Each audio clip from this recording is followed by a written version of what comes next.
Não durma no ponto. Reveja como tratar a insônia e os benefícios de uma boa noite de sono. Nossa convidada foi a psiquiatra Ângela Rafaela Grande e ela nos explicou como o sono é um dos momentos mais importantes do dia. Agora, no Status de hoje, não perca! Olá!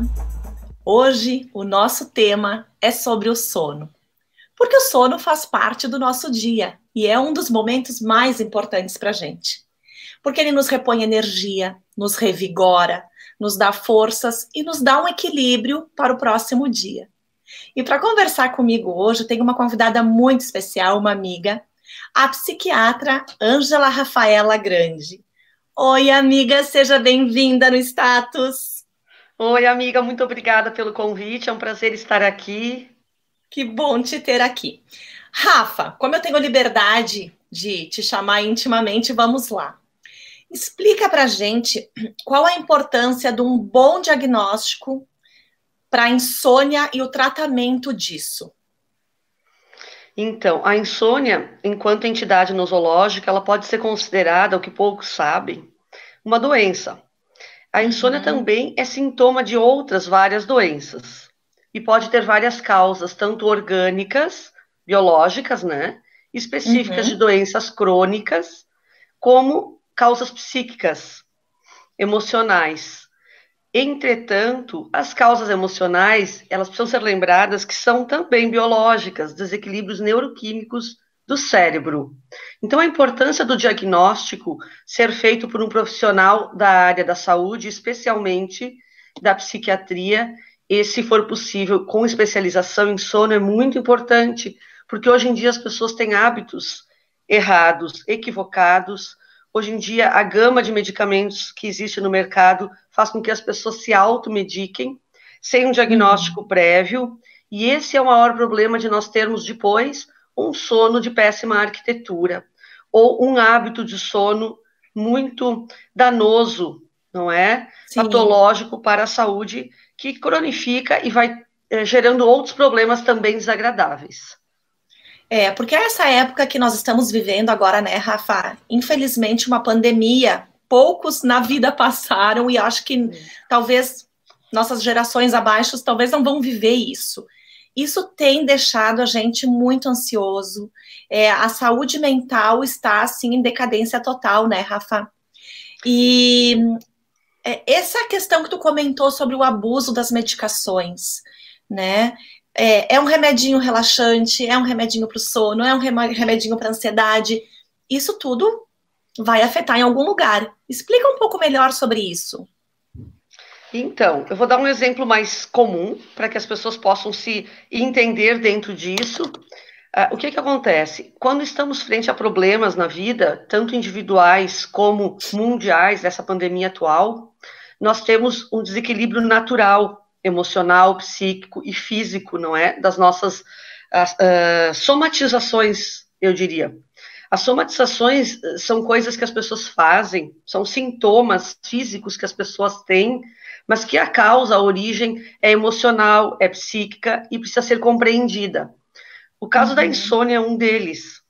A insônia de origem psicológica, a insônia psicofisiológica é a mais comum nesses momentos e as pessoas acabam se automedicando ou buscando soluções alternativas, caseiras, a dica da vizinha, que ao invés de ajudar a tratar algo que pode cronificar e depois gerar outras consequências, atrapalham. Por exemplo, digamos que a pessoa já esteja com um diagnóstico, já trate um hipotireoidismo, um hipertireoidismo, uma doença psiquiátrica como a bipolaridade, a depressão, ou até outras doenças orgânicas, e passe a tratar a insônia paralelamente, junto com os seus medicamentos da doença base, daquela doença da qual ela já sofre, né?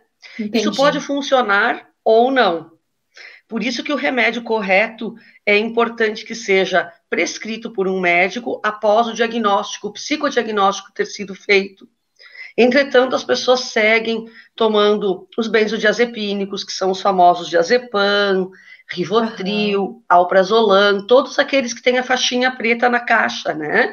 e são Entendi. prescritos naquele receituáriozinho azul, que é aquele chequezinho azul, como a gente fala, né?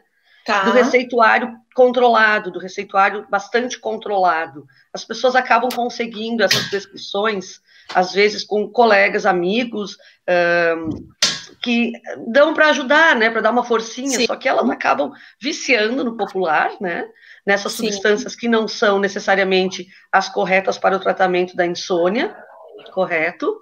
E aí elas acabam gerando o que nós chamamos de mecanismo de tolerância, aonde a substância vai ser usada de forma errada, com a dose sempre cada vez maior para a obtenção do mesmo efeito.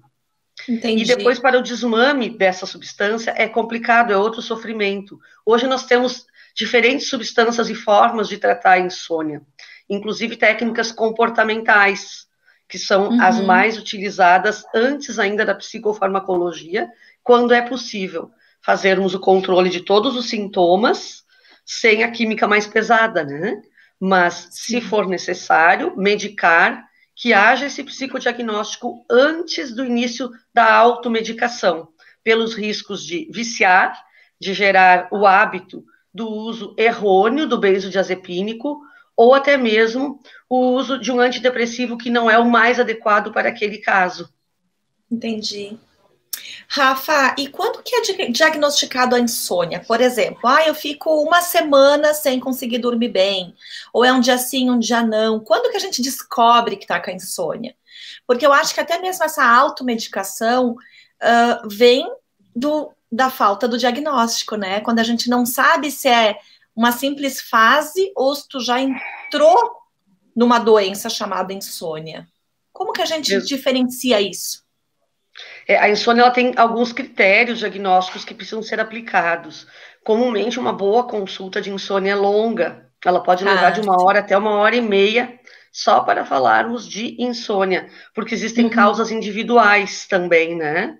Os fatores estressores externos da insônia, eles são muito relacionados às preocupações das pessoas. Tanto as preocupações familiares, emocionais, como as preocupações econômicas, laborativas, sociais, etc. Sim.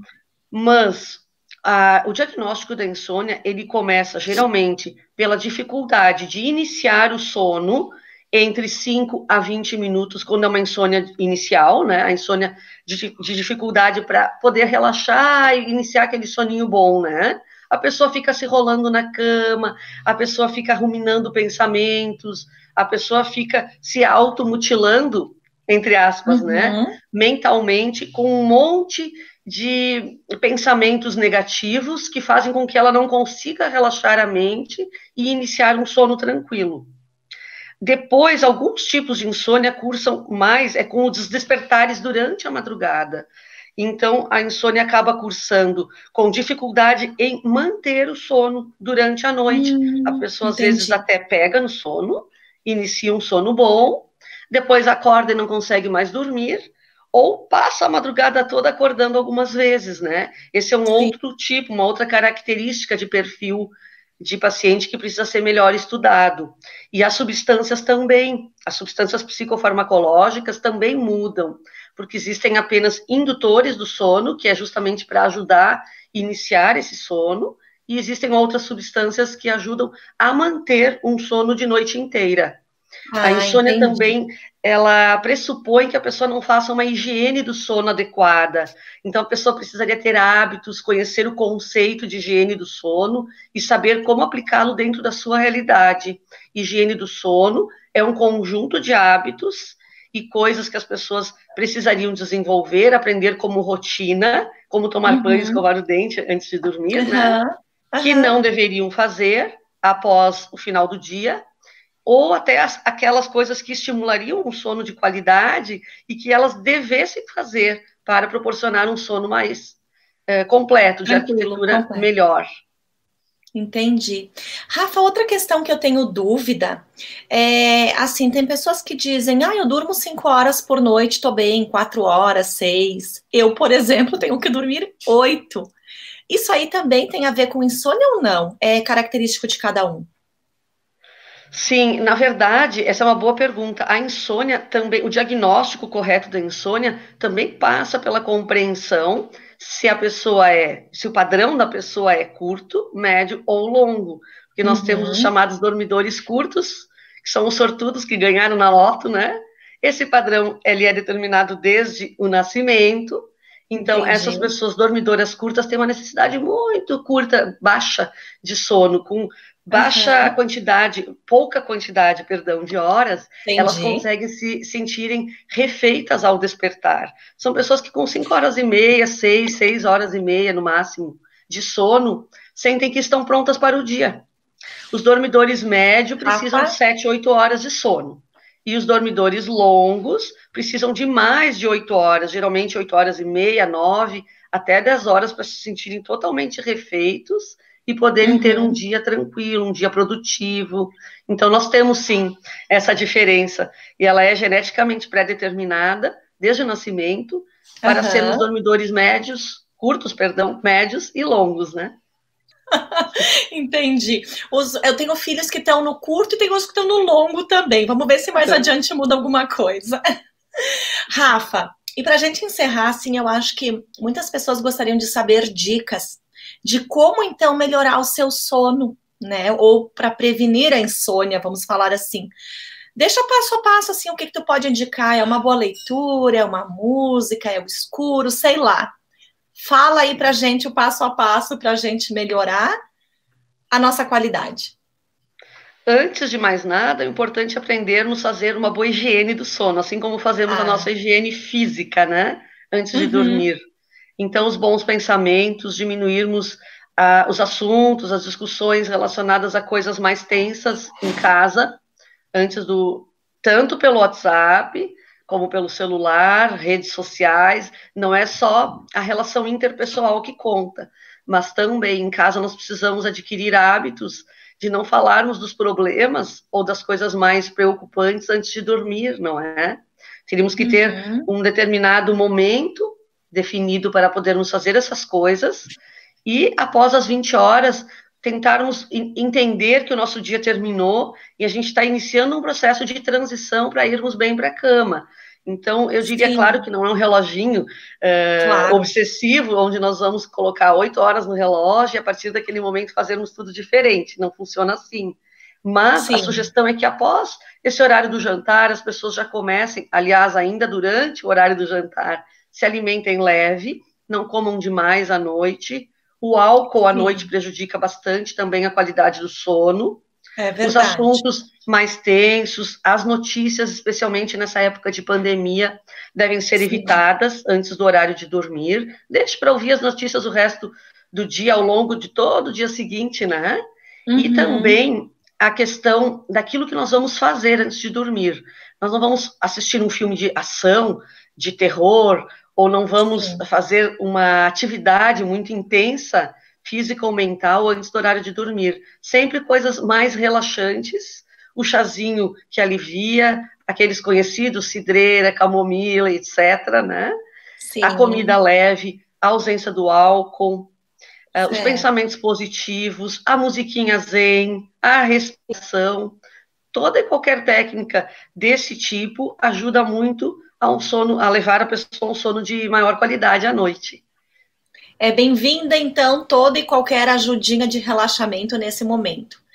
Então, uma meditação, uma alimentação mais leve, e acalmando, né? Baixando o nosso estresse do dia a dia, vai dando uma relaxada.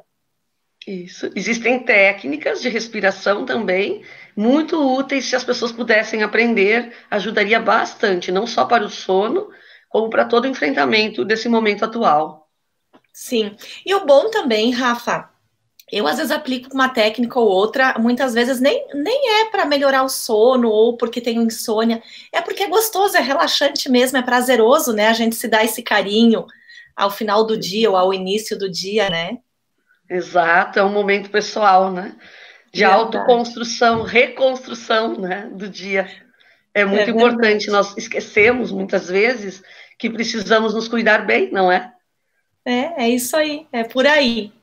Rafa, querida, adorei conversar contigo sobre a insônia. Sei que muita gente deve sofrer e deve ser assim duro, né, ouvir isso, mas é por isso que a gente tem profissionais adequados para isso, pessoas de confiança e que estudam e nos ajudam, auxiliam para chegar a um momento de tranquilidade. Então, eu gostaria que tu deixasse teu contato, teu telefone, como é, de que forma tu trabalha. Pode expor que esse é o momento, e daí as pessoas que tiverem interesse podem te contatar também. Ok, muito obrigada pelo convite. Ali, eu quero te parabenizar, porque um assunto desses, e especialmente nesse momento, é de fundamental importância para todas as pessoas. Muitas pessoas que nunca tiveram problemas, agora passaram a ter.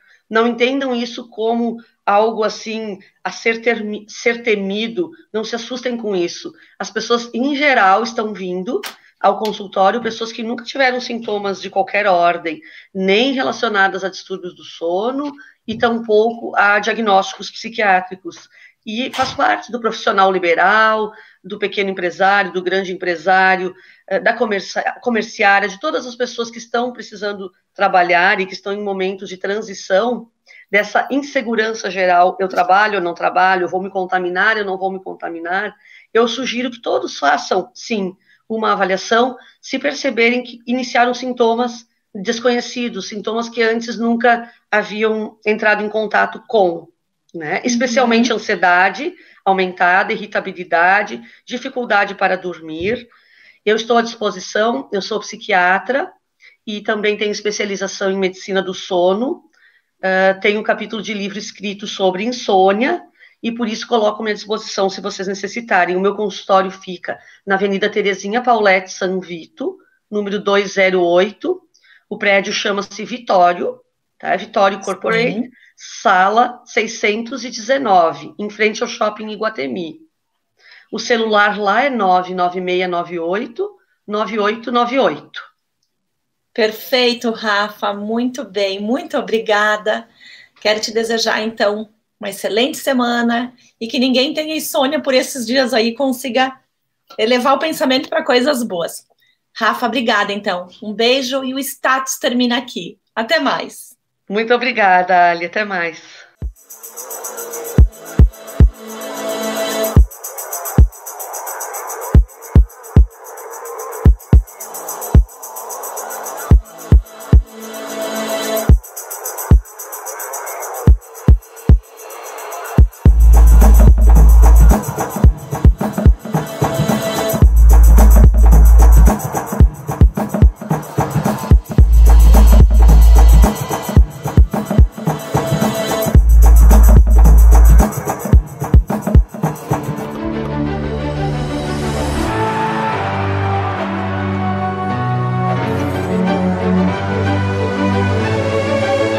Bitcom TV, passa no seu smartphone.